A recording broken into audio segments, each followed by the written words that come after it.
Hey there teachers, welcome to Miss Estruch Teach and Tell, the podcast where every week I dive into all the tips and tricks that make teaching life so much easier. Whether you're a veteran educator, an early career teacher learning the ropes, or balancing the classroom with being a busy parent, this will help you streamline your workload and bring a bit more balance to your life. You bring the coffee and I'll bring the teach and tell. If you are fed up of the admin tasks as a teacher, which yes, technically we are not meant to do, however, we do still do a lot of admin tasks, then this episode is going to show you how you can speed all of those tasks up, probably do them to the better quality as well, all of this for free. And yes, you've guessed it, this is going to be about ChatGPT. Now, I did actually do a ChatGPT podcast already, how you can use ChatGPT as a teacher, which mainly focused on lesson resources. This one is all about how you can use ChatGPT as a teacher to streamline the admin workload so that you can then focus on what really matters, which is the teaching of the student. Hi everyone, and welcome back to Miss Estruch Teach and Tell. I'm Miss Estruch, a teacher, content creator, and all-round advocate for helping teachers save time and reduce stress. And in today's episode, we are diving into part 2 of using ChatGPT as a teacher. My part 1 had far more views and listens than any of the other podcasts to date and feedback, so I'm guessing you found it helpful, which is why I thought I'd dive into this a little bit deeper and give you even more ways you can use ChatGPT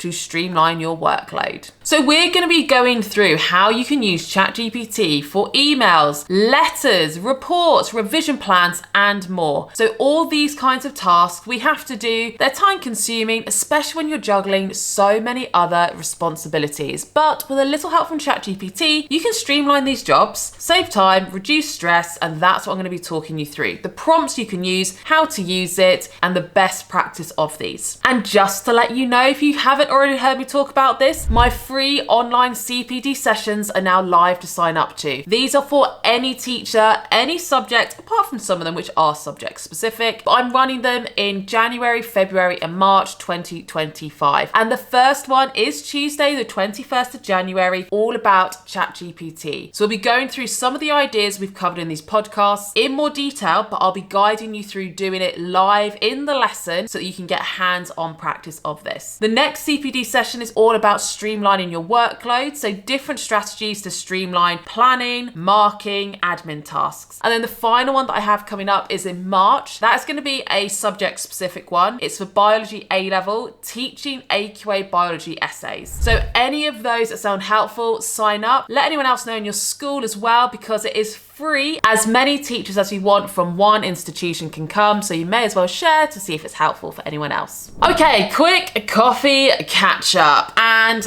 yet again, I am on the water for this quick coffee catch up because I've got into the habit of having a big, what do you call it?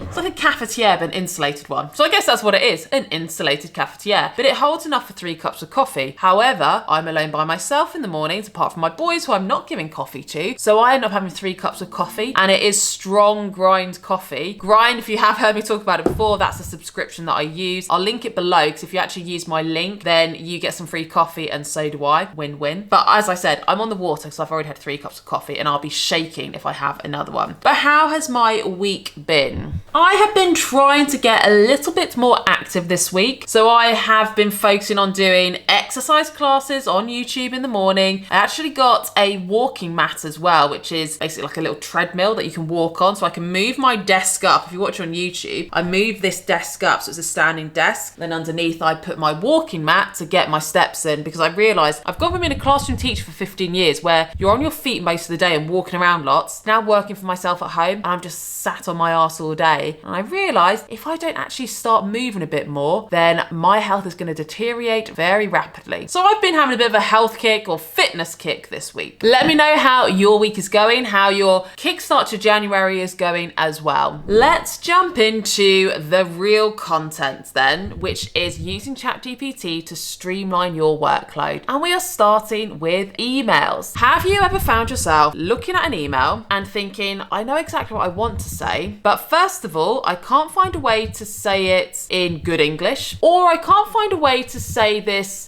diplomatically that isn't going to cause offense, or it doesn't quite get my point across in the right way. If you haven't, good for you, because I have that thought all the time, and I often find that my emails might get misinterpreted, which is probably my fault. Maybe the way I write it wasn't clear enough. But now I use ChatGPT quite often for emails that might have a sensitive nature to them where it could potentially cause offense or there's a conflict involved. ChatGPT is great for this. What I tend to do is say, ChatGPT, here, and if you've got the first email, I say, here's the first email. Here's the situation. This is what I want to say. This is the point I want to get across. Can you write a reply that gets my point across in a polite way and a professional way, or whatever it might be? So sometimes I've said polite and professional, or polite and friendly, or it might be to say it in a polite and professional way, but really make it clear that this has to happen. And ChatGPT can then formulate the most perfect email with the correct tone that I would never be able to achieve. And I look at it thinking, yes, that is exactly what I wanted to say, but I am not able to say it like that, and I probably would have offended someone instead, or I wouldn't have been forceful enough and made it clear that I want to be friendly, but this has to happen. So ChatGPT is great for that. Now, obviously, check through the email that it does actually convey the information you want. It does reflect your tone of voice accurately, so it doesn't just look like it is a robot speaking. And I hope when I say this, people don't then think, oh, but then if you're sending emails, that's really impersonal. So that's not the point I'm trying to get across here, that I don't care and I can't be bothered to write the response. It's more, I want to make sure the response I'm writing is of a high enough quality and it does convey the message I want it to convey without it offending someone. So you can also use it just to be sending quick responses if you want, but this is like one of the big reasons why I found it helpful in a work environment. I've also in the past pasted one of my previous emails and said, this is a previous email I've written, so this is my usual tone of voice, so it gets an idea of how you sound. Now, the result of this, it's saved me a lot of time, it's helped me articulate tricky messages, and it ensures my emails sound more polished. So basically, it's a bit like having a writing assistant that adapts to your tone, but it might convey a message better than you are able to yourself, and it can save you a lot of time. So that's number one, using ChatGPT to help you to write work emails. Number two is using ChatGPT to write letters that are going home to parents. And it's a similar idea here. I want to make sure that the letter going home has no typos, no grammatical errors, both of which I'm horrendous for. If you follow me on my Miss Estruch Biology Instagram or my Miss Estruch Teach and Tell, you will see that my stories are always littered with typos. I'm terrible for spotting typos, which is why I love ChatGPT for this, because it will either, I paste in the letter that I've got and ask it to check it and correct it, and it's done. Or again, I say, here is the aim of the letter, key information, key date, whatever it might be, whether it's about intervention, a school trip, or a parent's even concerns going home, whatever it is, tell ChatGPT the information. You can then get your letter in a matter of minutes with no spelling errors, no grammatical errors, and it'll probably convey the information across better than you could. Well, at least it does for me. Now, as with everything in ChatGPT, you do need to check it. Make sure that there aren't any errors, it hasn't written something in that you didn't want there, and that it does still sound like you. And this is where, again, in the past, I've pasted previous letters I've written, so it starts to learn your tone of voice. Number three is reports. Writing detailed personal reports can be overwhelming. It takes a lot of time, especially if you have a large class. But I want to be very, very clear about this, because I've talked about this before and it's caused quite a lot of backlash because I don't think I explained it properly. Maybe I should have got ChatGPT to explain it for me. I am not suggesting use ChatGPT to churn out generic reports about students.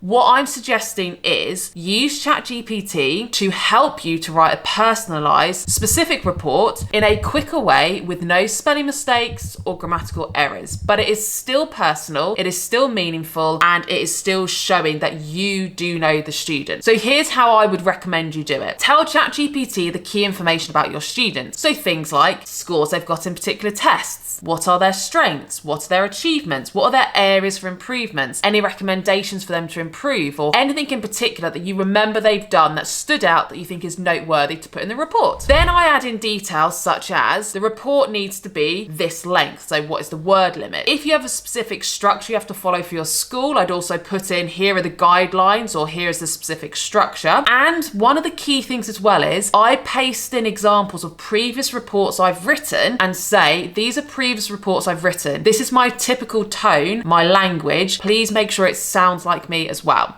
Now this then results in a high quality draft that would have saved you so much time. Then all you need to do is check it, make sure that it does have all the information that you wanted, it has written it correctly, not added in anything, not exaggerated anything, and that it does sound exactly how you wanted it to sound and personal to that student. Now, as well as this, I would recommend you check with your school that they are happy with you to do this, because they may not be. They might just say you can only use ChatGPT as a spell checker and corrector, and they aren't happy with you to do this. If that is the case, I would encourage you to have a discussion with them as to why, because it does still create personal, meaningful reports when used correctly. Now, why I love this is, for me as a non-English teacher, or maybe not just as an English teacher, but as someone who hasn't had to do extensive writing since I was at school, I find that the spell checking, the grammatical errors takes me a lot of time, that I would be better off spending that time creating resources, helping students, maybe assessing some student work, rather than me spending hours spell checking, and maybe I wouldn't even check it anyway. And yes, you can do that on Word, but Word doesn't pick up on everything correctly. So for me, ChatGPT is a great way for me to convey the information in a better way in terms of the meaning, the grammar, spelling errors. Basically, the quality of writing is so much better than mine would ever be, and it's done quicker. The next on my list is to create long-term revision plans, which you may or may not have to do for your students. I personally did this as a form tutor to support some of my tutees who were struggling with time management and they just felt overwhelmed. And as a form tutor, I was then there to support them, and this is how I used it. Now, we actually had one-to-one tutorials every fortnight. I was an A-level form tutor, and you saw every student one-on-one for 20 minutes once a fortnight to just go through how everything is going. And as I said, some of my students really struggled to organize their workload and revision. So I actually went on ChatGPT with them to show them how they could use ChatGPT appropriately to help them come up with a long-term revision plan, a weekly study timetable, but also how they could use it for a revision timetable as well. So the sorts of things that I told them was, tell ChatGPT your subjects, your exam board, what your timetable is, when you're able to work each day, when you can't work, how many hours you envisage yourself doing, and then you can say, come up with a weekly study plan, or come up with a revision plan. My test is on this date. Or if you just want it for a long-term revision plan, I've done this for particular subjects. So for biology, what we did was paste in the specification, as in the key topic areas, and said from January to June, give me recommendations of 2 topics I could revise with flashcards or mind maps every week to make sure I've covered the entire specification. And this then comes up either with a list, or you can ask it to present it as a table. So you have all of that readily available to then have your weekly study timetable, a revision timetable, or a long-term revision timetable. And this was such a rapid tool that then helped those students feel that they didn't have to spend hours working out how to plan their time, because ChatGPT had done it for them. And I suppose you could even use it as a teacher for a long-term lesson plan schedule if you needed to as well. Okay, in addition to this, I'm going to rattle off now a few more